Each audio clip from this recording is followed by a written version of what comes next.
Roshini Rajkumar is with us. She is a communications consultant, a coach, and she has been paying close attention to the presidential candidates because so often, Roshini, we end up voting for the style of a candidate, maybe even more than the substance. Absolutely. Well, the style, their communication styles, how they deliver. Yeah, not their clothes, I hope. Although that's part of it, right? Sometimes their clothes. One of the things that I look for in the men, the color of their ties.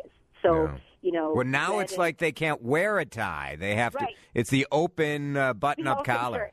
Well, if you notice on the campaign trail, Mitt Romney is doing a lot of button-down shirts and jeans, trying to seem, again, more like that regular guy. But, of course, when they debate, they're wearing suits. I look for purple ties because purple is a power color. It's also cohesive. It's that mix of the red and blue. But notice Herman Cain, when he was still in this thing, was wearing a lot of yellow or gold. That is a color of friendship. It's a color for success. Green is a color of money as well as calm. So those are some things that I'm looking at when I look at their overall appearance. Do you think the candidates, are they really analyzing this? Are they really thinking it through? When it gets down to the nitty-gritty of the tie color, do they have people that worry about this stuff? Well, some of them do, Jason, and if they're smart, they are thinking about every element because you know as well as I do, everything about you when you go on air is being judged.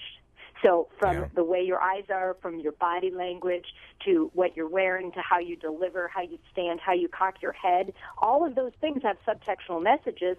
Some candidates are able to use all of those delivery modes better than others.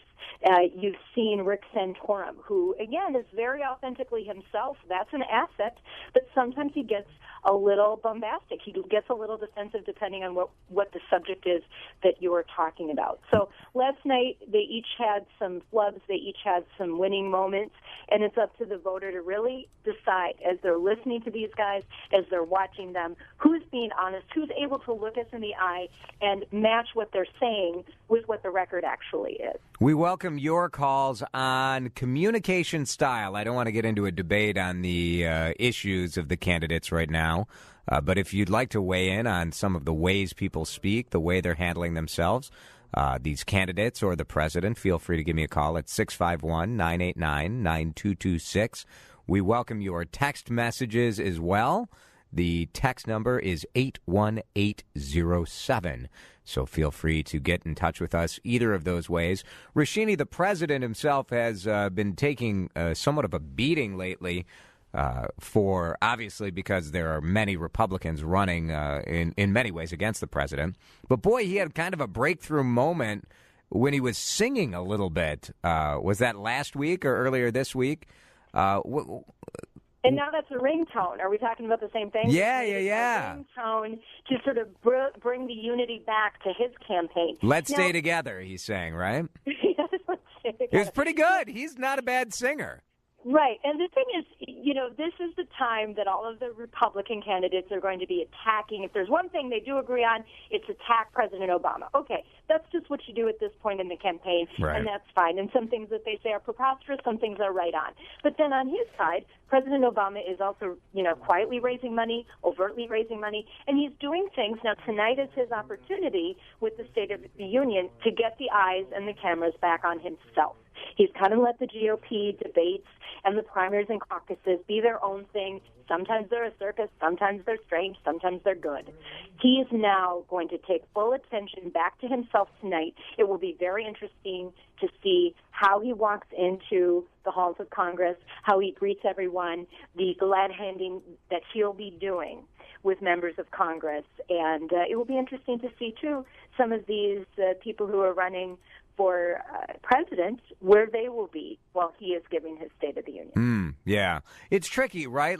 Because you have maybe a different approach in your communication style when you're in the primary phase versus when you get onto the general election. It is. When you're in the primary and the caucus stage, you're really catering to the party faithful.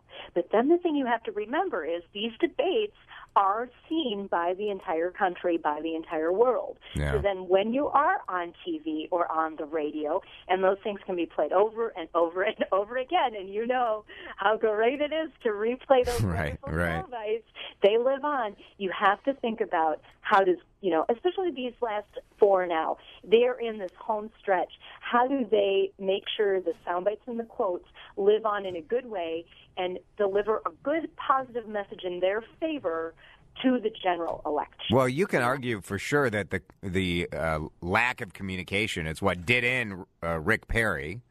Absolutely. And the problem that Tim Pawlenty had in letting out probably the real Tim Pawlenty, the personality that more of us have seen here in Minnesota, that may have done him in as well. Yeah, the Tim Pawlenty style, pretty kind of guy next door, aw shucks, sort of laid back, that doesn't always play well on the national stage because ultimately the voter is going to ask, can this man, can this woman be the president? Okay? Does this person look and sound presidential? These four people who are the four finalists now on the GOP side, we've discussed, they each have some pluses, they each have some minuses. And in some cases, they have the money, and that's what continues to propel them forward. Rick Perry was losing a lot of ground in a lot of different areas. He also was this good-looking, aw shucks, you might even want to have a beer with him. Those were the assets. But then when he had all of his oopsies, that's when it starts eroding at the presidential quality. One of the big wins of this whole cycle has been Newt Gingrich. This is now his second comeback. He is saying some of the things, whether he believes them or not, that a lot of Americans want to hear because, many Americans are struggling. This is an economic tough time for our country and the world. So he's really calling on some of those things. Now, last night he got into sugar beets versus sugar cane. Not sure why that is right. so deeply expressed. That's a little confusing. But, he's appealing to someone by bringing that out. I say that most of the time, if they're smart, they're going to be very intentional with anything they do say.